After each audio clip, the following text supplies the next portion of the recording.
ನಿನ್ನೆ republic TV ಕನ್ನಡದಲ್ಲಿ ಒಂದು ತುಂಬಾ ಒಳ್ಳೆಯ ಇನಿಷಿಯೇಷನ್ ತಗೊಂಡಿದ್ದಾರೆ ಟಿವಿ ಚಾನೆಲ್ ಅವರು. ನಮ್ಮ ಮಾಧ್ಯಮ ಮಿತ್ರರಾದಂತಹ ಶ್ರೀ ಜಯಪ್ರಕಾಶ್ ಶೆಟ್ಟಿ ಅವರು ಮತ್ತು ಅವ್ರ ಜೊತೆಗಿರುವಂತಹ ಇಡೀ ತಂಡ, ಆಂಕರ್ಗಳ ತಂಡ ಏನಿತ್ತು, ಒಂದು ಒಳ್ಳೆ ಇನಿಷಿಯೇಷನ್ ತಗೊಂಡಿದೆ. ಆನಂತರ ಸೌಜನ್ಯ ಪ್ರಕರಣದಲ್ಲಿ ಆಲ್ಮೋಸ್ಟ್ ಒಂದು ವರ್ಷ ಆದ ನಂತರ ಒಂದು ಸ್ಯಾಟಲೈಟ್ ಟಿವಿ ಚಾನೆಲ್ ಸೌಜನ್ಯ ಪ್ರಕರಣದ ಬಗ್ಗೆ ಮಾತನಾಡೋದಕ್ಕೆ ಪ್ರಾರಂಭ ಮಾಡಿದೆ. ಹೀಗಾಗಿ ನಮಗೆ ತುಂಬಾ ಒಂದು ಸಂತೋಷ ಮತ್ತು ಕಳಕಳಿಯಿಂದ ಅದನ್ನು ನಾವು ಸ್ವಾಗತ ಮಾಡ್ತೇವೆ. ಅದರಲ್ಲಿ ಕೊನೆಗೆ ಅವರು ಒಂದು ಮಾತು ಹೇಳ್ತಾರೆ. ಇಡೀ ಪೂರ್ತಿ ಎಂಟೈರ್ ಡಿಸ್ಕಷನ್ ಒಂದೊಂದು ಮಾತಿಗೂ ಕೂಡ ಹಿಂದೂ ದೇವಸ್ಥಾನದ ಮೇಲೆ ದಾಳಿ ಏಕೆ, ಅಪಪ್ರಚಾರ ಏಕೆ ಅಂತ ನಿರಂತರವಾಗಿ ಬರ್ತಾ ಇತ್ತು. 4 ಪ್ರಶ್ನೆಗಳನ್ನು ಅವರು ಕೇಳಿದ್ದಾರೆ. 4ರಲ್ಲಿನೂ ಕೂಡ ಅದೇ ಇದೆ. ನಮಗೂ ಕೂಡ ಸರ್ ಅದೇ ಇದೆ, ಅದೇ ಪ್ರಶ್ನೆನೇ ನಾವು ಕೇಳ್ತಾ ಇದ್ದೀವಿ. ಮಹೇಶ್ ಶೆಟ್ಟಿ ತಿಮ್ಮರೋಡಿ ಅವರು ಮತ್ತು ಅದಕ್ಕಿಂತ ಬಿಫೋರ್ ಯಾರ್ಯಾರು ಹೋರಾಟ ಮಾಡಿದ್ರು, ಇಷ್ಟು ಧರ್ಮ ಕ್ಷೇತ್ರದಲ್ಲಿ ಮಲಿನ ಯಾಕೆ ಆಗ್ತಾ ಇದೆ ಅಂತ ಹೇಳಿ ಹೋರಾಟಗಾರರ ಪ್ರಶ್ನೆನೂ ಕೂಡ ಅದೇ. ಹೀಗಾಗಿ ನಾವೊಂದು ತೀರ್ಮಾನ ಮಾಡಿದ್ದೀವಿ. ಯಾಕಂತ ಹೇಳಿದ್ರೆ ನಮ್ಗೆ ಖುಷಿ ಆಗಿದೆ. ತಾವು ಅಂದ್ರೆ ಒಂದು ಸ್ಯಾಟಲೈಟ್ ಚಾನೆಲ್ನಲ್ಲಿ ಮಾತಾಡಿರೋದಕ್ಕೆ ಸ್ವಾಗತಿಸ್ತೇವೆ.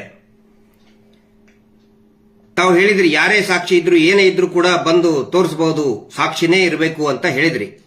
S, agreed. ಒಂದು ನೇರವಾಗಿ ವಿಷಯಕ್ಕೆ ಬಂದ್ಬಿಡ್ತೀನಿ. ನಾನು ಏನು ಘಟನೆಯ ಬಗ್ಗೆ ಮತ್ತು ಹಾರರ್ ಆಫ್ ಧರ್ಮಸ್ಥಳದ ಹಾರರ್ ಭೀಕರತೆಯ ಬಗ್ಗೆ ಮತ್ತು ಸೌಜನ್ಯ ಪ್ರಕರಣದ ಬಗ್ಗೆ ತುಂಬಾ ಉಪಯುಕ್ತವಾದಂತಹ ದೃಶ್ಯಗಳನ್ನು, records, that may be words, visual or anything, ನಾನು ತೋರಿಸೋದಕ್ಕೆ ರೆಡಿ ಇದ್ದೇನೆ. ಕಂಡೀಷನ್ಸ್ ಇದೆ 1-2-3. ಏನು ಅಂತ ಹೇಳಿದ್ರೆ, ನಾನು ಅಲ್ಲಿ ಬಂದಾಗ ನಾನು ಕೊಡಬೇಕಾದ್ರೆ ನಾನು ಲೈವ್ ಅಲ್ಲಿನೇ ಕೊಡ್ತೀನಿ. ತಾವು ಲೈವ್ ಅಲ್ಲಿನೇ ನಮ್ಮನ್ನ ಮಾತಾಡಿಸಬೇಕು. ಲೈವ್ ಅಲ್ಲಿನೇ. ನಾನು ಜಾಸ್ತಿ ಮಾತಾಡೋದು ಇರುವುದಿಲ್ಲ. ಯಾಕಂದ್ರೆ ಕೊಡ್ತಕ್ಕಂತಹ ಏನಂತ ಹೇಳಿದ್ರೆ ರೆಕಾರ್ಡ್ಸ್ ಆ ತರ ಇದೆ. ನಾವು ಮಾತಾಡೋದು ಇರುವುದಿಲ್ಲ ಅದರಲ್ಲಿ. ಒಂದನೇದ್ದು, ನೀವು ಲೈವ್ ಇರಬೇಕು. ಮತ್ತೆ ನಾನು ಕೂಡ ನಿಮ್ಮ ಚಾನಲ್ ಎಂಟ್ರಿ ಆದಾಗಿಂದ ಎಕ್ಸಿಟ್ ಆಗುವವರೆಗೆ ನನ್ನ ಫೇಸ್ಬುಕ್ ಲೈವ್ ಇರ್ತದೆ. ನಾನು ಲೈವ್ ಇದ್ದಾಗಲೇ ನಾನು ಹ್ಯಾಂಡ್ ಓವರ್ ಮಾಡ್ತೀನಿ. ಎರಡನೇದಾಗಿ, ನಾನು ಹ್ಯಾಂಡ್ ಓವರ್ ಮಾಡಿದ ತಕ್ಷಣನೇ ವಿದಿನ್ 2 ಮಿನಿಟ್ಸ್ ವಿದೌಟ್ ಎಡಿಟಿಂಗ್, ಏನು ಒಂದೇ ಒಂದು ಶಬ್ದ ಎಡಿಟ್ ಆಗಬಾರ್ದು ಅದರಲ್ಲಿ. ಆಸ್ ಇಟ್ ಈಸ್ ತಮ್ಮದು ಸ್ಕ್ರೀನ್ ಇದೆಯಲ್ಲ, ದೊಡ್ಡದು ಸ್ಕ್ರೀನ್ ಇದೆಯಲ್ಲ, ಆ ಸ್ಕ್ರೀನ್ ಅಲ್ಲಿ, ಯಾಕಂದ್ರೆ ನಾನು ಕೇಳಿದೆ ಟೆಕ್ನಿಕಲ್, ನನ್ ತಾಂತ್ರಿಕವಾಗಿ ನನಗಷ್ಟು ಗೊತ್ತಿಲ್ಲ. ತಮ್ಮ ಮೊಬೈಲಿಗೆ ಹೋದ್ಮೇಲೆ ಅದು ನಿಮ್ಮ ಒಂದು ಟೆಕ್ನಿಕಲ್ ಟೀಮ್ ಇರ್ತದೆ. ಆ ಟೆಕ್ನಿಕಲ್ ಟೀಮ್ ಇಂದ ಸ್ಕ್ರೀನಿಗೆ ಎಷ್ಟೊತ್ತಾಗುತ್ತೆ, ಮ್ಯಾಕ್ಸಿಮಮ್ 2 ಮಿನಿಟ್ಸ್ ಅಂತ ಹೇಳಿದ್ರೆ ಮೇ ಬಿ 5 ಮಿನಿಟ್ಸ್ ಅಂತ ತಗೊಳ್ಳಿ. ಮತ್ತೆ ಅದೆಲ್ಲವೂ ಕೂಡ ಈ ಕಮರ್ಷಿಯಲ್ ಬ್ರೇಕ್ ಇದ್ದ ಟೈಮ್ ಆಗಿ ಇರಬಾರ್ದು. ಬಂದ ತಕ್ಷಣನೇ ಲೈವ್ ಅಲ್ಲೇ ಹ್ಯಾಂಡ್ ಓವರ್ ಮಾಡ್ತೀನಿ ನಾನು. ಲೈವ್ ಅಲ್ಲೇ ನೀವು ತೋರಿಸ್ಬೇಕು, ಅದನ್ನ ತೋರಿಸಲೇಬೇಕು ವಿದೌಟ್ ಎಡಿಟಿಂಗ್. ಒಂದನೇದ್ದು ಲೈವ್, ನೀವು ಕೂಡ ಲೈವ್ ಇರಬೇಕು. ಅದರಲ್ಲಿ ನನ್ನ ಫೇಸ್ಬುಕ್ ಕೂಡ ಒಂದು ವೇಳೆ ಇದು ಬ್ಲಾಕ್ ಆಗದೆ ಹೋದ್ರೆ, ರಿಪೋರ್ಟ್ ಆಗಿ ಬಹಳ ಹರಸಾಹಸ ಪಡ್ತಾ ಇದ್ದಾರೆ. ರಿಪೋರ್ಟ್ ಮಾಡಿ, ಮುಂಚೆ ಒಂದಿತ್ತು ನಂದು, ಗಿರೀಶ್ ಮಟ್ಟಣ್ಣ ಅವರು ಇತ್ತು, ಅದನ್ನ ಬ್ಲಾಕ್ ಮಾಡಿಸಿದ್ರು ಸುಮಾರು ಜನರ ಕಡೆ ಅಂತ ಹೇಳಿ. ಪೇಡ್ ಒಂದಿಷ್ಟು ಇದನ್ನಿದ್ದಾರೆ ಮಾಡಿ ಬ್ಲಾಕ್ ಮಾಡಿಸಿದ್ರು. ಒಂದು 10,000 ಫಾಲೋವರ್ಸ್ ಇದ್ರು ಒಂದು ತಿಂಗಳಲ್ಲಿ. ಈಗ 20,000 ಫಾಲೋವರ್ಸ್ ಇದ್ದಾರೆ ಇನ್ನೊಂದು ಅಕೌಂಟ್ ಅಲ್ಲಿ. ಅದನ್ನು ಕೂಡ ಬ್ಲಾಕ್ ಮಾಡ್ಸಕ್ ನೋಡ್ತಾ ಇದ್ದಾರೆ. ಅಕಸ್ಮಾತ್ ಬ್ಲಾಕ್ ಆಗಲಿಲ್ಲ ಅಂದ್ರೆ ಇದೇ ನಂಬರಿನ ಫೇಸ್ಬುಕ್ ನಲ್ಲಿ ಲೈವ್ ಇರ್ತೀನಿ. ಬ್ಲಾಕ್ ಆದ್ರೆ ಇನ್ನೊಬ್ರು ಬರ್ತಾರೆ, ನನ್ನ ಜೊತೆಗೆ ಇನ್ನೊಬ್ರು ಬರ್ತಾರೆ, ಅವ್ರ ಲೈವ್ ಅಲ್ಲಿ ಇರ್ತಾರೆ.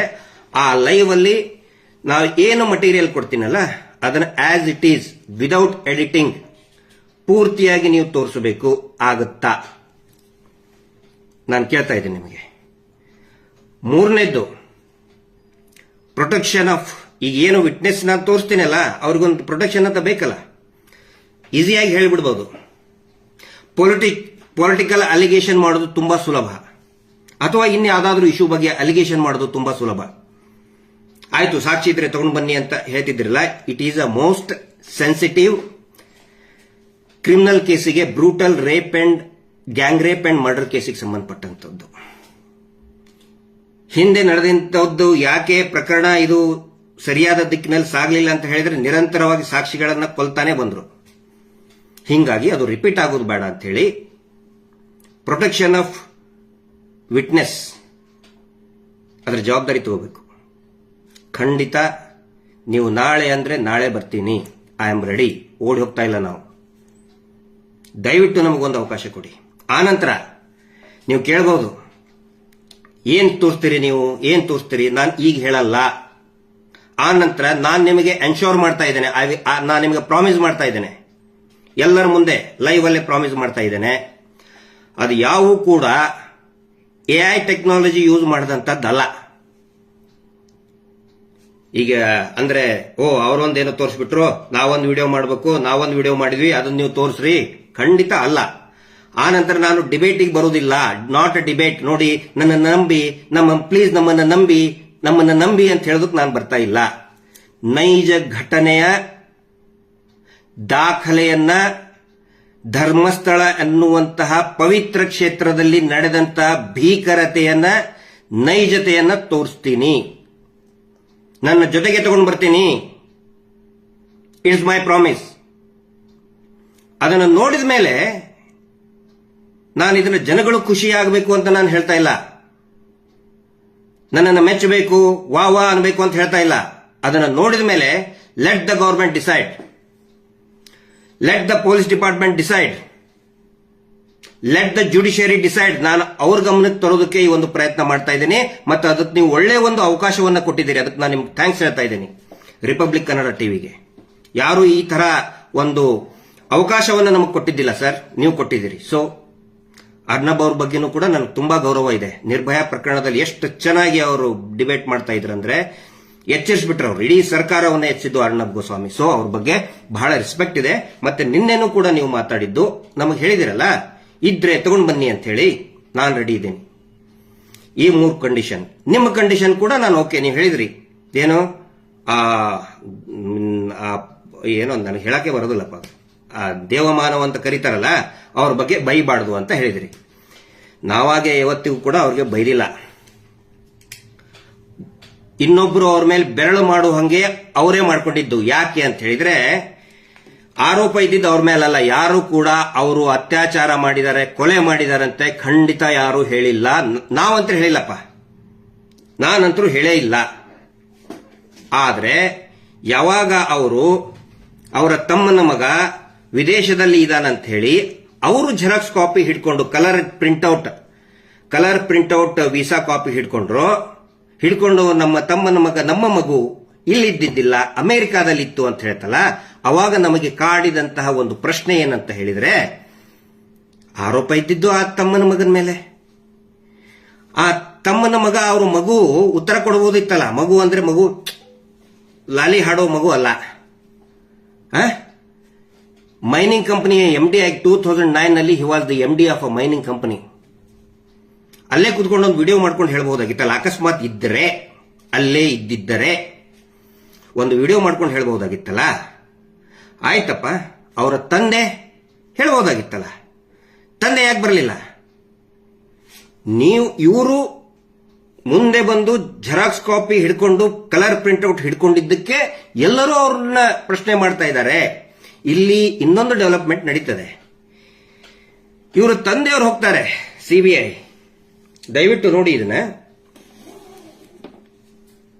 CBI ಕಚೇರಿಯಲ್ಲಿ ಹರ್ಷೇಂದ್ರ ಕುಮಾರ್, ನಾನು ಹೇಳ್ತಾ ಇಲ್ಲ, ಅವಾಗ ಬಂದಂತಹ ಪತ್ರಿಕಾ ವರದಿ, ಮಾಧ್ಯಮದವರು ವರದಿ ಮಾಡಿದಂತದ್ದು, ದಯವಿಟ್ಟು ನೋಡಿ.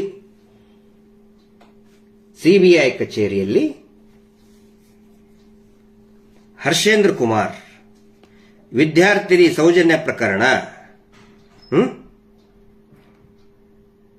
ಅಲ್ಲಿನೂ ಕೂಡ ಏನ್ ಹೇಳ್ತಾರೆ ಇವರು, ಅಲ್ಲಿನೂ ಕೂಡ ಧರ್ಮಸ್ಥಳಕ್ಕೆ ಅವಮಾನ ಮಾಡಬೇಡಿ ಅಂತ ಹೇಳ್ತಾರೆ. ಇಲ್ಲಿ ಅವರು ಹೋಗಿದ್ದು ಅವರ ಮಗನ ದಾಖಲೆಗಳನ್ನ ಕೊಡೋದಕ್ಕೆ ಹೋದ್ರು ಅಂತ ಈ ವರದಿ ಇದೆ. ಅದರಲ್ಲಿಯೂ ಕೂಡ ಸಾಕಷ್ಟು ವಿಷಯಗಳು ಪ್ರಶ್ನೆ ಮಾಡಿದ್ದಾರೆ. ಇಲ್ಲಿ ನೋಡಿ, ಆರೋಪ ಇರುವುದು ಆ ಮಗನ ಮೇಲೆ, ಸಿಬಿಐಗೆ ಹೋಗೋದು ಅವರ ಅಪ್ಪ, ಸಾರ್ವಜನಿಕರ ಮುಂದೆ ಡಿಸ್ಪ್ಲೇ ಮಾಡೋದು ಅವ್ರ ದೊಡ್ಡಪ್ಪ. ಯಾಕೆ ಅವ್ರ ದೊಡ್ಡಪ್ಪ? ಅವರು ಪೂಜ್ಯರು ಅಂತ ಕರೆಸ್ಕೊಂಡಂತವ್ರು, ಇಡೀ ಲಕ್ಷಾಂತರ ಕೋಟ್ಯಾಂತರ ಜನರ ಭಕ್ತರ ಒಂದು ಗೌರವಕ್ಕೆ ಪಾತ್ರರಾದಂತವರು, ಅವ್ರ ಮೇಲೆ ಆರೋಪನೇ ಇಲ್ಲ. ಅವರು ಯಾಕೆ ಹಿಡ್ಕೊಂಡು ತೋರಿಸಿದ್ರು? ಇಲ್ಲಿ ಅವರ ತಮ್ಮ ಸಿಬಿಐ ಆಫೀಸಿಗೆ ಹೋಗ್ತಾರೆ. ಆನಂತರ ನಿನ್ನೆ ನೀವು ಚರ್ಚೆ ಮಾಡಿದ್ರಿ, ಎನ್ಕ್ವೈರಿ ಮಾಡಿದ್ರು, ಒಂದೆಲ್ಲ ಎನ್ಕ್ವೈರಿ ಮಾಡಿದ್ರು. ಅವ್ರ ತಂದೆ ಹೋಗಿದ್ದಾರೆ ಸರ್ ಸಿಬಿಐ ಆಫೀಸಿಗೆ, ಪೇಪರ್ ರಿಪೋರ್ಟ್ ಇದೆ. ಹಿಂಗಾಗಿ ಅವರೇ ಸ್ವತಃ ಆ ಒಂದು ಸಮಸ್ಯೆ ಅಥವಾ ಗೊಂದಲಕ್ಕೆ ಅವರೇ ಸಿಕ್ಕಾಕೊಂಡಿದ್ದಾರೆ. ಅವರು ಬರಲಿಲ್ಲ ಅಂದ್ರೆ ಅವ್ರ ಹೆಸರು ಯಾರು ತಗೊಳ್ತಾನೆ ಇರಲಿಲ್ಲ. ಅವರೇ ಬಂದು ಮತ್ತೆ ಒಂದ್ಸಗೆ ನಮಗೆ ಕೇಳೋದು, ನಮಗೆ ಬೈಯೋದು ಸರಿ ಅಲ್ಲ. ಇದನ್ನೆಲ್ಲ ಪ್ರಯತ್ನ ಯಾಕೆ? ಖಂಡಿತ ನಾನು ಡಿಸ್ಕಷನ್ಗೆ ಬಂದ್ರೆ ಅವರಿಗೆ ಖಂಡಿತ ನಾನು ಹೆಸರೇ ತಗೊಳ್ಳೋದಿಲ್ಲ. ನಿಮ್ಮ ಕಂಡೀಷನ್ ಅದು, ಐ ಆಮ್ ಓಕೆ, ನಾವು ಒಪ್ಕೋತೇನೆ. ನಿಮ್ಮ ಕಂಡೀಷನ್ಗೂ ಕೂಡ ನಾವು ಓಕೆ. ನನ್ನ ಕಂಡೀಷನ್ಗೆ ದಯವಿಟ್ಟು ತಾವು ಕೂಡ ಒಪ್ಕೊಳ್ಳಿ. ಇಲ್ಲಾಂದ್ರೆ ಏನಾಗುತ್ತೆ, ನೀವು ಓಪನ್ ಆಗಿ ಹೇಳ್ಬಿಟ್ರಲ್ಲ ನಿಮ್ಮ ಹತ್ರ ಏನು ಇಲ್ಲ, ಅಪಪ್ರಚಾರ ಮಾಡ್ತೀರಿ, ಜನ ಸುಮ್ಮನೆ ತಪ್ಪು ತಿಳ್ಕೊತಾರೆ ನಮ್ಮನ್ನ. ಆಕ್ಚುಲಿ ಟಿವಿ ಚಾನೆಲ್ ನಲ್ಲಿ ಹೇಳೋದ್ರಿಂದ ಏನು ಪ್ರಯೋಜನ ಇರಲಿಲ್ಲ. ಒಂದು ವೇಳೆ ನಿಮ್ಮ ಚಾನಲ್ ಮುಖಾಂತರ ನ್ಯಾಯಾಂಗದ ಕಣ್ಣು ತೆರೀತು ಅಂತ ಹೇಳಿದ್ರೆ, ಪೊಲೀಸ್ ಇಲಾಖೆ ಕಣ್ಣು ತೆರೀತು ಅಂತ ಹೇಳಿದ್ರೆ, ಇದಕ್ಕಿಂತ ದೊಡ್ಡ ಕಾಂಟ್ರಿಬ್ಯೂಷನ್ ರಿಪಬ್ಲಿಕ್ ಕನ್ನಡಕ್ಕಿಂತ ದೊಡ್ಡ ಕಾಂಟ್ರಿಬ್ಯೂಷನ್ ಯಾವುದೂ ಇರಲ್ಲ. ಅದ್ರ ಸಲುವಾಗಿ ನಾನು ನಿಮ್ಗೆ ಹೇಳ್ತಾ ಇದ್ದೀನಿ, ಪ್ಲೀಸ್ ನಾನು ನಿಮಗೆ ಆಫರ್ ಮಾಡ್ತಾ ಇದ್ದೇನೆ. ನಾನೇನು ಆಫರ್ ಮಾಡ್ತಾ ಇದ್ದೇನೆ? I am offering my time and my space, digital space. ನನ್ನಲ್ಲಿರುವಂತಹ ಡಿಜಿಟಲ್ ಸ್ಪೇಸ್ ಅನ್ನ ನಿಮ್ದು ದೊಡ್ಡ ಡಿಜಿಟಲ್ ಸ್ಪೇಸ್ ಇದೆಯಲ್ಲ ಅದಕ್ಕೆ ಕೊಡ್ತಾ ಇದ್ದೀನಿ. ಮತ್ತೆ ನಾನು ನಿಮ್ಗೆ ರಿಕ್ವೆಸ್ಟ್ ಮಾಡ್ಕೋತಾ ಇದ್ದೀನಿ, ಚಾಲೆಂಜ್ ಮಾಡ್ತಾ ಇಲ್ಲ. ಕೆಲವೊಬ್ರು ಹೇಳಿದ್ರು ಗಿರೀಶ್ ಮಟ್ಟಣ್ಣ ಅವ್ರ ಚಾಲೆಂಜ್. ನಾನು ಯಾವತ್ತಿಗೂ ಕೂಡ ಇದುವರೆಗೂ ಯಾರಿಗೂ ಚಾಲೆಂಜ್ ಮಾಡಿಲ್ಲ, ಸೌಜನ್ಯ ಪ್ರಕರಣದಲ್ಲಿ ಮಾಡುವುದೂ ಇಲ್ಲ. ಚಾಲೆಂಜ್ ಮಾಡಿದರೆ ಅಹಂಕಾರ ಆಗುತ್ತೆ. ನಾವು ಹೇಳಿದ್ದೇ ಸರಿ, ಇದುವರೆಗೂ ಕೂಡ ನಾವು ಹೇಳಿದ್ದೇ ಸರಿ ಅಂತ ನಾನು ಸುಮ್ಮನೆ ಬೊಗಳ ಬಿಟ್ಟಿಲ್ಲ. ಪ್ರತಿಯೊಂದನ್ನು ಕೂಡ ದಾಖಲೆಯ ಆಧಾರದ ಮೇಲೆ ಮಾತಾಡಿದ್ದೇನೆ. ಅದಕ್ಕೆ ದಯವಿಟ್ಟು ರಿಪಬ್ಲಿಕ್ ಟಿವಿಯ ಸ್ನೇಹಿತರು, ನಮ್ಮ ಏನು ಜಯಪ್ರಕಾಶ್ ಶೆಟ್ಟಿ ಅವರು ಹೇಳಿದ್ದಾರೆ, ಅವರ ಆಹ್ವಾನವನ್ನ ಸಂಪೂರ್ಣವಾಗಿ ನಾನು ಒಪ್ಕೊಂಡಿದ್ದೇನೆ. ಮತ್ತೆ ರಿಯಲ್ ಸ್ಟಫ್ ತಗೊಂಡು, ಒಂದು ವೇಳೆ ಅದೇನಾದ್ರು ರಿಯಲ್ ಸ್ಟಫ್ ಇರಲಿಲ್ಲ ಅಂತ ಹೇಳಿದ್ರೆ ಹಿಗ್ಗಾಮಗ್ಗ ಹೋಗಿರಿ. ನನ್ನಲ್ಲೇ ನಿಮ್ಮ ಸ್ಟುಡಿಯೋದಲ್ಲೇ ನಿಮ್ಮ ಮುಂದೆ ಕುಂದಿಸ್ತಿದ್ದೀನಿ, ಕುತ್ಕೊಂಡವನ್ನ ಎಬ್ಸಕ್ ಹೇಳಿ, ನನಗೆ ಹೇಳಕ್ ಹೇಳಿ, ಎತ್ಕೊಳ್ರಿ ಅಂತ ಹೇಳಿ ಎದ್ದು ನಿಲ್ಲಿಸಿ ನನಗೆ ಹಿಗ್ಗಾಮುಗ್ಗ ಹೋಗಿರಿ ಜಯಪ್ರಕಾಶ್ ಶೆಟ್ಟಿ ಅವರೇ, ಮತ್ತು ನಿಮ್ಮ ಎಲ್ಲಾ ಆಂಕರ್ಗಳು ಸೇರಿ ಹಿಗ್ಗಾಮುಗ್ಗ ಹೋಗಿರಿ. ಒಂದು ವೇಳೆ ಅದು ನೈಜ ಚಿತ್ರಣ, ಭೀಕರತೆಯ ನೈಜ ಚಿತ್ರಣ ತೋರಿಸದೆ ಹೋಗಿದ್ರೆ, ಆರ್ಟಿಫಿಷಿಯಲ್ ರಿಮೇಕ್ ಆಗಿದ್ರೆ, ಎಐ ಟೆಕ್ನಾಲಜಿ ಯೂಸ್ ಮಾಡಿದ್ರೆ ಎಬ್ಬಸ್ ನಿಂದ್ರಿಸಿ ಹೋಗಿರಿ ನನಗೆ. ಅಷ್ಟು ವೆರಿ ಟ್ರೂ ನೈಜ ಚಿತ್ರಣವನ್ನ ನಿಮ್ಮ ಮುಂದೆ ಹಿಡಿತಾ ಇದ್ದೀನಿ. ಓಕೆನಾ? ಎಸ್ ಅಂತ ಹೇಳಿ ವೇಟ್ ಮಾಡ್ತಾ ಇದ್ದೀನಿ. ಆನಂತರ ಅನೇಕ ಜನ ಬೈತಾ ಇದ್ದಾರೆ, ಹೇ ಹಂಗ್ ಮಾಡಿದ್ರು. ದಯವಿಟ್ಟು ಯಾರು ಕೂಡ ಟಿವಿ ಚಾನಲ್ಗೆ ಬೈಬೇಡಿ. ನನ್ನ ಅಭಿಪ್ರಾಯ ಇದು. ಜರ್ನಲಿಸ್ಟ್ ತುಂಬಾ ಚೆನ್ನಾಗಿ ನಿನ್ನೆ ನನಗೆ ಎಷ್ಟು ಖುಷಿ ಆಯ್ತು ಅಂತ ಹೇಳಿದ್ರೆ, ನೋಡಿ, ಸೌಜನ್ಯ ಫೋಟೋ ತೋರಿಸಿದ್ದೆ ನಮಗೊಂದು ಅಭಿಮಾನ. ಹೌದು, ಆ ಮಗಳದು ಯಾರು ಸ್ಯಾಟಲೈಟ್ ಟಿವಿ ಚಾನೆಲ್ ನಲ್ಲಿ ನ್ಯಾಯ ಸಿಗಲೇಬೇಕು ಅಂತ ತೋರಿಸಲಿಲ್ಲ, ರಿಪಬ್ಲಿಕ್ ಟಿವಿ ತೋರಿಸಿದ್ದಾರೆ. ಯೂಟ್ಯೂಬ್ ನಲ್ಲಿ ಸುಮಾರು ಬಂದಿದೆ. ಥ್ಯಾಂಕ್ಸ್. ಅಂದ್ರೆ ಈ ಹೋರಾಟ ನಿಂತಿದ್ದೆ ಯೂಟ್ಯೂಬ್ ಚಾನೆಲ್ಗಳಿಂದಾನೆ. ಪೇಜ್ಗಳು, ಇಂಟರ್ನೆಟ್ ಪೇಜಸ್ ಏನೇನು ಇರ್ತದಲ್ಲ, ಇನ್ಸ್ಟಾ, ಫೇಸ್ಬುಕ್, ಅವ್ರ ಈ ತರ. But for the first time ಒಂದು ಟಿವಿ ಚಾನಲ್, ಒಂದು ಸ್ಯಾಟಲೈಟ್ ಚಾನಲ್ ಗಟ್ಟಿಯಾಗಿ ನಾವು ನ್ಯಾಯ ಕೊಡಿಸ್ತೀವಿ ಅಂತ ಹೇಳಿದಾರಲ್ಲ, ಅದ್ರ ಸಲುವಾಗಿ ಹೇಳ್ತಾ ಇದ್ದೀನಿ, ದಯವಿಟ್ಟು take care of the protection of the witness. ಎಲ್ಲರದು ನಾನು ಹೇಳ್ತಾ ಇಲ್ಲ. ಆಮೇಲೆ ನಾನು ನಿಮ್ಮ ಹತ್ರ ಬಂದ ಇಡೀ ಪ್ರಕರಣದ್ದೆಲ್ಲ ಹೇಳ್ತಾ ಇಲ್ಲ, ಓನ್ಲಿ ಒಂದು ಸಣ್ಣ ತುಣುಕು ಹೇಳ್ತಾ ಇದ್ದೇನೆ. ಓನ್ಲಿ ಒಂದು small portion, very small portion of the horror at the place called Dharmasthala original ತೋರಿಸ್ತಾ ಇದ್ದೀನಿ. ಸೊ ಸೌಜನ್ಯ ಪ್ರಕರಣಕ್ಕೂ ಕೂಡ ಸಂಬಂಧಪಟ್ಟಂತೆ ಒಂದು ವೇಳೆ ನಾನು ಯಾಕೆ ಪ್ರೊಟೆಕ್ಷನ್ ಅದ್ದು ಕೂಡ ನೀವು ಜವಾಬ್ದಾರಿ ತಗೊಳ್ಳಿ ಅಂತ ಹೇಳ್ತಾ ಇದ್ದೀನಿ ಅಂತ ಹೇಳಿದ್ರೆ, ನಾಳೆ ಹೇಳಿದ ತಕ್ಷಣನೇ ಅವನು ಇರ್ತಾನೋ ಇಲ್ಲೋ ಗೊತ್ತಿಲ್ಲ. ಸೊ ಅದ್ರ ಬಗ್ಗೆ ತಾವು ತಮ್ಮ ಲೀಗಲ್ ಟೀಮ್ ಬೇಕರ ಜೊತೆಗೆ ಚರ್ಚೆ ಮಾಡಿ ನಮ್ಮ ಲಾಯರ್ ಜೊತೆಗೂ ಕೂಡ ನಾನು ಚರ್ಚೆ ಮಾಡ್ತೀನಿ. ಎಸ್ ಅಂತ ಹೇಳಿದ್ರೆ ವಿಲ್ ಗೋ ಹೆಡ್. ಅದರಿಂದ ಆದರೂ ಕೂಡ ಈ ರಾಜ್ಯದ ನ್ಯಾಯಾಂಗ ವ್ಯವಸ್ಥೆ ಕಣ್ಣು ತೆರೆಯಲಿ ಅನ್ನೋದು. ಆನಂತರ ಇನ್ನೂ ಸಾಕಷ್ಟು ಇದನ್ನಾಯ್ತು. ನೀವು ಮಾತಾಡಿದ್ರ ಬಗ್ಗೆ ಇಷ್ಟೇ ಮಾತಾಡ್ತೀನಿ. ಇನ್ನೊಬ್ಬರು ಹೇಳಿದ ಬಗ್ಗೆ ನಮ್ಗೆ ಯಾವುದೇ ಇದನ್ನಿಲ್ಲ, ಕನ್ಸರ್ನ್ ಇಲ್ಲ. ಇವತ್ತು ನಾನು ಮಾತಾಡಿದೆ, ಆ ವ್ಯಕ್ತಿಗೆ ಕ್ರಿಮಿನಲ್ ಪ್ರೊಸೀಜರ್ ಸಿಸ್ಟಮ್ ಅಂತ ಏನು ಕೂಡ ಗಂಧ ಗಾಳಿ ಗೊತ್ತಿಲ್ಲ. ಬರೀ ಒಂದಿಷ್ಟು ಕಮೆಂಟ್ ಹಾಕೋರು, ಪೇಡ್ ಕಮೆಂಟ್ ಹಾಕೋರು ವಾ ಅನ್ನೋದ್ರ ಸಲುವಾಗಿ ಮಾತಾಡಿದ್ರೆ ಅಲ್ಲ, ವಾದ ಮಾಡೋದ್ರ ಸಲುವಾಗಿ ನಾವು ಮಾತಾಡಬಾರ್ದು. ನ್ಯಾಯದ ಸಲುವಾಗಿ ಮಾತಾಡಬೇಕು. ಒಂದು ಕ್ರಿಮಿನಲ್ ಜಸ್ಟಿಸ್ ಸಿಸ್ಟಮ್ ಯಾವ ರೀತಿ ಪ್ರೊಸೆಸ್ ನಡೀತದೆ, ಒಂದು ಸಿ ರಿಪೋರ್ಟ್ ಅಂದ್ರೆ ಏನು, ಅಕ್ಯೂಸ್ಡ್ ಅಂದ್ರೆ ಏನು, ಸ್ವತಃ ಅಕ್ಯೂಸ್ಡ್ ಅಂತ ಪ್ರಾಸಿಕ್ಯೂಷನ್ ಬರೀತಾರೆ. ಕ್ರೈಮ್ ನಂಬರ್ 234/12 ಅಲ್ಲಿ ಆನೆ ಮಾವುತನ ಪ್ರಕರಣ 234/12, ಸೌಜನ್ಯ ಪ್ರಕರಣ 250/12, ಬೆಳ್ತಂಗಡಿ ಪೊಲೀಸ್ ಸ್ಟೇಷನ್. ಈ ವ್ಯಕ್ತಿ ಹೇಳ್ತಾನೆ, ನಾನು ಪದೇ ಪದೇ ಕರಿತಾನೆ ಇರ್ತಾನೆ, ಡಿಬೇಟಿಗೆ ಬನ್ನಿ. ಇವತ್ತಾವ್ ಕರೆದು ಅವನೇ ಓಡಿ ಹೋಗ್ತಾ ಇದ್ದಾನೆ. ಎಷ್ಟೊತ್ತಿಗೆ ಮುಗಿಸ್ತಾ ಇದ್ದೀರಿ ಇದನ್ನ ಅಂತ ಹೇಳಿ. ಅಂದ್ರೆ ನಾನು ಏನ್ ಹೇಳ್ತಾ ಇದ್ದೀನಿ, ಐ ರೆಸ್ಪೆಕ್ಟ್ ಡಿಬೇಟ್. ಆದ್ರೆ ನಾವು ಡಿಬೇಟ್ ಮಾಡುವಂತಹ ವ್ಯಕ್ತಿಗಳಿಗೆ ಒಂದು ಎಕ್ಸ್ಪೀರಿಯನ್ಸ್ ಇರಬೇಕು ಅಥವಾ ನಾಲೆಜ್ ಇರಬೇಕು. ಸ್ವತಃ ಪ್ರಾಸಿಕ್ಯೂಷನ್ ಬರೆದಿದ್ದಾರೆ ಅಂಡರ್ ಸೆಕ್ಷನ್ 2 ಅಂದ್ರೆ ಕ್ರೈಮ್ ನಂಬರ್ 234/12 ನಲ್ಲಿ ಸ್ವತಃ ಪ್ರಾಸಿಕ್ಯೂಟರ್ ಬರೆದು ಕೊಡ್ತಾರೆ, ಅಕ್ಯೂಸ್ಡ್ ಸಂತೋಷ್ ರಾವ್ ಅಂತ ಹೇಳಿ. ಅಕ್ಯೂಸ್ಡೇ ಅಲ್ಲ ಅಂತ ಹೇಳ್ತಾನೆ. ಸೊ ಏನ್ ಮಾತಾಡಬೇಕು ಅಂತ ಅವ್ರ ಜೊತೆಗೆ. ಅದಕ್ಕೆ ಒಂದು ಹೆಲ್ದಿ ಡಿಸ್ಕಷನ್ ಆಗಲಿ. ಮತ್ತೆ ನಿನ್ನೆ ತಾವು ಹೇಳಿದ್ರಿ ಸಂತೋಷ್ ರಾವ್ ಒಂದು ಕನ್ಫೆಷನ್ ಸ್ಟೇಟ್ಮೆಂಟ್ ಇಟ್ಟು ಯಾಕೆ ಚರ್ಚೆ ಮಾಡ್ತಾ ಇಲ್ಲ ಅಂತ ಒಬ್ಬ ಮೇಡಮ್ ಅವರು ಕೇಳಿದ್ರು. ನೋಡಿ ಮೇಡಮ್, ಕನ್ಫೆಷನ್ ಸ್ಟೇಟ್ಮೆಂಟ್ ಬಗ್ಗೆ ಸಿಕ್ಕಾಪಟ್ಟೆ ಮಾತಾಡಿದ್ ನನಗಿಂತ ಜಾಸ್ತಿ ಯಾರು ನಮ್ಮ ಮೋಹಿತರು ಬಹಳಷ್ಟು ಚೆನ್ನಾಗಿ ಮಾತಾಡಿದ್ದಾರೆ ಹಿಂದೆ. ನೀವು ಈಗ ಎಚ್ಚರಾಗಿದ್ದೀರಿ. So that is not our problem. ಹಿಂದೆ ಪ್ರತಿಯೊಂದು ಸಭೆಯಲ್ಲಿ ಕೂಡ ಈ ಸಂತೋಷ್ ರಾವ್ನ ಪಾತ್ರದ ಬಗ್ಗೆ, ಕನ್ಫೆಷನ್ ಸ್ಟೇಟ್ಮೆಂಟ್ ಬಗ್ಗೆ ಬೇರೆ ಬೇರೆ ಯೂಟ್ಯೂಬ್ ನಲ್ಲಿ ನಿರಂತರವಾಗಿ ನಮ್ಮ ಯಾರು ಮೋಹಿತರು ಮಾತಾಡಿದ್ದಾರೆ. ನಾನು ಕೂಡ ಹೇಳಿದ್ದೇನೆ. ಆ ಕನ್ಫೆಷನ್ ಸ್ಟೇಟ್ಮೆಂಟ್ ನೋಡಿ, ಅದೇನು ಕನ್ಫೆಷನ್ ಕೊಡಬೇಕಾದ್ರೆ he was in the custody ಒಳಗಿದ್ದಾಗ ಬರೀ ಸೈನ್ ಮಾಡಿಸ್ಕೊಂಡಿದ್ದಾರೆ. ಬ್ರೈನ್ ಮ್ಯಾಪಿಂಗ್ ಯಾಕೆ ಮಾಡಿಸ್ಕೊಳ್ಳಿಲ್ಲ ಅಂತ ಹೇಳಿ ದೊಡ್ಡ ಎಲ್ಲರೂ ಅದೊಂದು ಸುದ್ದಿ ಹಬ್ಬಿಸ್ತಾ ಇದ್ದಾರೆ. ದಯವಿಟ್ಟು ಮೋಹಿತ್ ಅವ್ರನ್ನ ನೀವು ಕರೆಸಬೇಕಾಗಿತ್ತು, ಅಲ್ಲಿ ಕೂಡಿಸಬೇಕಾಗಿತ್ತು ಆಕ್ಚುಲಿ ಮೋಹಿತ್ ಅವ್ರನ್ನ. Because he was the advocate of Santosh Rao. ಅವ್ರನ್ನ ನೀವು ಕ್ವಶನ್ ಮಾಡಬೇಕಾಗಿತ್ತು. ವಿಟ್ನೆಸ್ ಗಳನ್ನ ಕ್ರಾಸ್ ಎಕ್ಸಾಮಿನೇಷನ್ ಮಾಡಿದಂತವ್ರು ಮೋಹಿತ್ ಕುಮಾರ್, ಅವ್ರನ್ನ ಕುಂದಿರಿಸಿ ಮಾತಾಡಬೇಕಾಗಿತ್ತು, ಗೊತ್ತಾಗ್ತಾ ಇತ್ತು. ಬ್ರೈನ್ ಮ್ಯಾಪಿಂಗ್ ಬಗ್ಗೆ ಬಹುಶಃ is the very right person. ಅಂದ್ರೆ ಸಂತೋಷ್ ರಾವ್ ಯಾಕೆ ಸಹಿ ಮಾಡಲಿಲ್ಲ ಅಂತ ಅಂದ್ರೆ ಯಾಕೆ ಮಾಡಿಸ್ಕೊಳಕ್ ಒಪ್ಪಲಿಲ್ಲ ಅಂತ ಹೇಳ್ತಾರಲ್ಲ, ಅವರ ಪ್ರಕಾರ ಆ ಸಿಗ್ನೇಚರ್ ಸಂತೋಷ್ ರಾವ್ದೇ ಅಲ್ಲ. ನೀವು ತೋರಿಸ್ತಾ ಇದ್ರಲ್ಲ ಪದೇ ಪದೇ ಪದೇ ನೋಡಿ, ಇವನು ಯಾಕೆ ಬೇಡ ಅಂತ ಹೇಳಿದ ಅಂತ ಹೇಳಿ, ಸಂತೋಷ್ ರಾವ್ದೇ ಅಲ್ಲ. ಕಸ್ಟಡಿ ಒಳಗಿದ್ದಾಗ, ಆ ಟೈಮ್ ನಲ್ಲಿ ಸಂತೋಷ್ ರಾವ್ ಕಸ್ಟಡಿ ಒಳಗಿರ್ತಾನೆ. ಕಸ್ಟಡಿ ಒಳಗಿದ್ದಾಗ ಬ್ರೈನ್ ಮ್ಯಾಪಿಂಗ್ ಬಗ್ಗೆ ಏನಾದರೂ ಪರ್ಮಿಷನ್ ತಗೋಬೇಕಂದ್ರೆ first they have to invite their advocate. Advocate ಕರೆದಿಲ್ಲ. ಮೋಹಿತರು ಹೇಳೋ ಪ್ರಕಾರ, ಅವರ ವಕೀಲರು ಅಡ್ವೊಕೇಟ್ ಹೇಳೋ ಪ್ರಕಾರ ಅದು ಸಂತೋಷನ ಸಿಗ್ನೇಚರೇ ಅಲ್ಲ. ಅದನ್ನ ಚರ್ಚೆ ಆಗಬೇಕು ಅಂತ ಹೇಳಿದ್ರೆ ಕನ್ಸರ್ನ್ ಅಡ್ವೊಕೇಟ್ ಯಾರಿದ್ದಾರೆ ಅವ್ರನ್ನ ಕುದುರಿಸ್ಕೊಂಡು ಮಾತಾಡಬೇಕಾಗಿತ್ತು. ಇದ್ರೆ ಇನ್ನೂ it would have been a very healthy. ನೀವು ಅವ್ರನ್ನ ಯಾಕೆ ಕರೆದ್ರಿ, ಇವ್ರನ್ನ ಯಾಕೆ ಕರೆದಿ, ದಟ್ಸ್ ನಾಟ್ ಮೈ ರೈಟ್. ನೀವು ಯಾರನ್ನಾದ್ರೂ ಕರೀರಿ, ಆದ್ರೆ ಪ್ರಾಪರ್ ಪರ್ಸನ್ ಅನ್ನ ಕರೆಸಿ ಮಾತಾಡಬೇಕಾಗಿತ್ತು. ಇನ್ನು ಸುಮಾರು ವಿಷಯ ಇದೆ ಅದ್ರ ಬಗ್ಗೆ ಹೇಳೋದಕ್ಕೆ. ಯಾಕಂದ್ರೆ ನಿನ್ನೆ ಬಗ್ಗೆ ಅದನ್ನು ಕೂಡ ಬೇಕಾದ್ರೆ ನಾ ಬಂದಾಗ ಮಾತಾಡ್ತೀನಿ, ವಿಶ್ಲೇಷಣೆ ಮಾಡ್ತೀನಿ. ಬಟ್ ಮೇನ್ ಇರೋದು ನಾನು ಚರ್ಚೆ, ಹರಟೆ, ಡಿಬೇಟ್ ಅದಕ್ಕೆ ಬೇಡ. ನಾನು ಬರೋದು ಒನ್ಸ್ ಅಗೇನ್ ಐ ರಿಪೀಟ್, ನಾನು ತಗೊಂಡು ಬಂದಂತಹ ಮಟೀರಿಯಲ್ ಏನಿದೆ, ದ ಒರಿಜಿನಲ್ ಸ್ಟಫ್ ಏನಿದೆ, ಅದನ್ನ ನಾನು ಲೈವ್ ಅಲ್ಲೇ ಕೊಡ್ತೀನಿ. ಲೈವ್ ಅಲ್ಲೇ ಪೂರ್ತಿ ರಿಸೀವ್ ಮಾಡ್ಕೋಬೇಕು. ಅಟ್ ದ ಸೇಮ್ ಟೈಮ್ ನಾನು ಕೂಡ ನನ್ನ ಫೇಸ್ಬುಕ್ ಅಲ್ಲಿ ಲೈವ್ ಅಲ್ಲಿ ಇರ್ತೀನಿ. ಮತ್ತೆ ಒಂದೇ ಒಂದು ಶಬ್ದವೂ ಕೂಡ ಎಡಿಟ್ ಆಗೋ ಹಂಗಿಲ್ಲ. ಕೊಟ್ಟ ತಕ್ಷಣನೇ ಸ್ಕ್ರೀನ್ ನಲ್ಲಿ ಬರಬೇಕು. No editing.